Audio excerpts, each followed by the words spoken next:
at any permaculture workshop that it's acknowledged first off, so that there's no cultural misappropriation. It didn't come from Bill Mollison and David Holmgren. They shut up and they listened. So this is their integration of what they learned from the indigenous wisdom of the Aboriginals. Now, of course, if you understand the myths of science, they've been there for maybe 60, 70,000 years. If you listen to the Aboriginals, they've been there at least 140,000 years. So they kind of know what they're doing. Their integration has led to some pretty amazing things. And if you're quiet enough to listen to them, the amount of wisdom that they carry is stunning. Their knowledge of the plants, the seasons, and of course using fire, but everybody thinks, oh yeah, they killed off the megafauna essentially with fire. No, they didn't. They've managed a lot of areas of Australia with fairly cool fires, not wild bushfires. There's a totally different system. So with that in mind, permaculture has become a design system which is now taught all around the world, and a lot of Indigenous people have become quite excited about it because they can see the connections and the reason why permaculture is such an important thing from our point of view. If we want a sustainable future, permaculture originally meant sustainable agriculture because Bill and David could see that the way that we were growing food was not sustainable, and so they wanted a more sustainable way of doing it. And of course, the Indigenous wisdom was there as to how to do it. And it also became more and more, as well as permanent agriculture, it became permanent culture.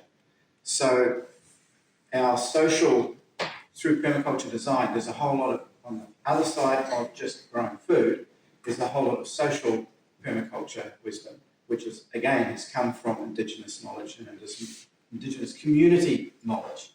So it's very powerful stuff, which is why we've done things like a little icebreaker, and we've had the little welcome, because that's acknowledging the people of this land and where we come from and where we are today. So that's, in a nutshell. What I would add is that there is always room to improve, and the repackaging that has been done is improving what we already knew from the past experience for our ancestors, for the indigenous people of the world. And what I can add is that permaculture is an idea, but it's also a pragmatic approach to issues, and that's very important to me because I'm a pragmatic person, and I need to be sure that there is an explanation, that science can explain us why things should be done in a certain way.